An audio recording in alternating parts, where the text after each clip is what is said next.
የሩትዬና የሃይሚ ደጋፊዎች አሁን በዚህ ሰዓት በጣም ትልቅ ጥል ላይ ናቸው። እነሱ በጣም ትክክል ናቸው። አንዳንዶቻቸው ያልገባቸው ምንም ደጋፊ ይሆኑ ምን ይሆኑ ያልገባቸው ፎሎ ለመሰብሰብ ሰብስክራይብ ለመሰብሰብ የሚያደርጉ ነገር ነው እና አንዶቻቸው ደግሞ ትልቆች በጣም እናት የሆኑ እናትን የሚያከብሩ ፍቅር ምን እንደሆነ የገባቸው ትዳር ምን እንደሆነ የገባቸው አሉ። በጣም እንቁ የሆኑ በጣም ትልቅ ሰዎች ማለት ነው እና እኔ ግራ የገባኝ ሃይሚና ሩትዬ በጣም ይዋደዱ። ሩትዬ በጣም ተወዳታለች ሩቲ ማለት ነው። ብዙ ጊዜ ግጥም ትገጥምትላታለች። በቃ ብዙ ነገር ከሷ ጋር ማሳለፍ ትፈልጋለች። በጣም የምትወዳት የወንድሟ ሚስት ነበረች። አሁን ያው ድራማ ይሁን እውነት ይሁን ባናቅም እንደተጣሉ ነው እንግዲህ እንደተለያዩ ነው የምናውቀው እኛ በእኛ በኩል ማለት ነው። ግን እነሱ አልተለያዩም፣ ፍቅር ናቸው።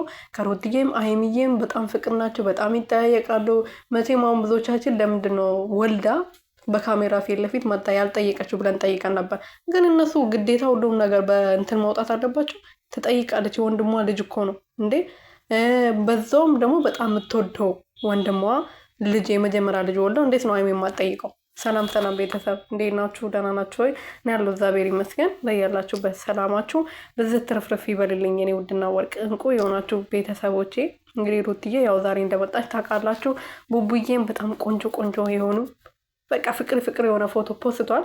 ትላንት በጣም ደስ የሚል ቀን ነበረ ለቡቡዬና ለሃይሚዬ ማለት ነው። ፈጣሪ አይለያችሁ፣ መድኃኒዓለም ፍቅራችሁን አንድነታችሁን ያብዛላችሁ፣ ጠላቶቻችሁን ይድፋላችሁ፣ በእግራችሁ ስር ይጣልላችሁ። ሩትዬ ደግሞ የኔ እናት አታልቅሺ።